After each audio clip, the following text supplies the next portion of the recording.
हरि ओम।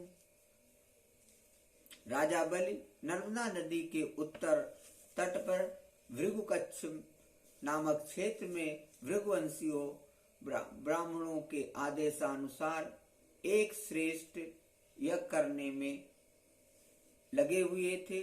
ठीक उसी समय हाथ में छत्र, दंड और जल से भरा कमंडल लिए वामन भगवान ने अश्वमेध यज्ञ के मंडप में प्रवेश किया।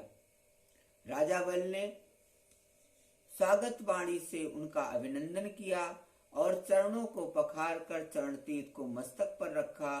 फिर बटुकधारी भगवान से बोले, ब्राह्मण कुमार, ऐसा जान पड़ता है कि आप कुछ चाहते हैं। आप जो कुछ भी चाहते हैं अवश्य ही वह सब आप मुझसे मांग लीजिए। भगवान ने प्रसन्न होकर बलि का अभिनंदन किया और कहा, राजन, आपने जो कुछ कहा वह धर्ममय होने के साथ साथ आपकी कुल परंपरा के अनुरूप है। फिर यह कहकर उन्होंने बल के पूर्वजों का यशोगान किया। बल के पिता विरोचन की उदारता, पितामह प्रहलाद की भक्ति निष्ठा, प्रापितामह हिरण्यकशिपु हिरण्याक्ष के अमित पराक्रम की प्रशंसा की और बोले, मैं केवल अपने डग से 3 डग पृथ्वी चाहता हूं। बलि जी हंसने लगे।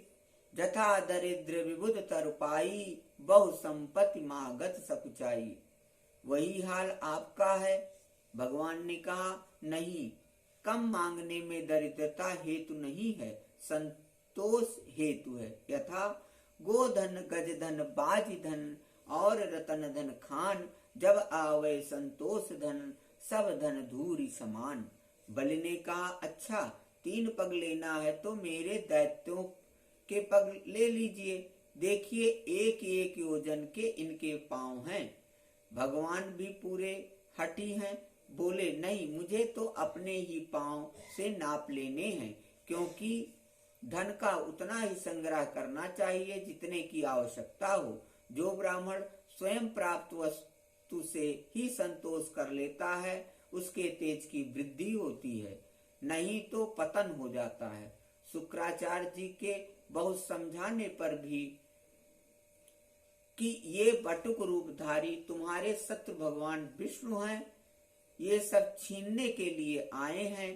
अपनी जीविका छीनती देख असत्य बोलकर उसकी रक्षा करना निंदनीय नहीं है। राजा ने असत्य बोलना देने को कहकर फिर नकार जाना स्वीकार न किया। तब शुक्राचार्य जी ने बलि को राज्य भ्रष्ट होने का शाप तक दे दिया। तो भी महात्मा बलि अपने निश्चय से हटे नहीं और हाथ में जल लेकर 3 पग पृथ्वी का संकल्प कर दिया। संकल्प होते ही भगवान का वामन रूप बढ़ते बढ़ते इतना बढ़ा कि भगवान की इंद्रियों में और शरीर में सभी चराचर प्राणियों का दर्शन होने लगा। सर्वात्मा भगवान में यह सारा ब्रह्मांड देखकर सब दैत्य भयभीत हो गए और उन्होंने एक डग से बल की सारी पृथ्वी नाप ली। शरीर से नभ और भुजाओं से सभी दिशाएं घेर ली।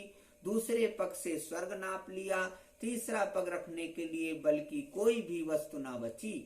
भगवान का दूसरा पग ही ऊपर को जाता हुआ महरलोक, जनलोक, तपलोक से भी ऊपर सत्यलोक में पहुंच गया।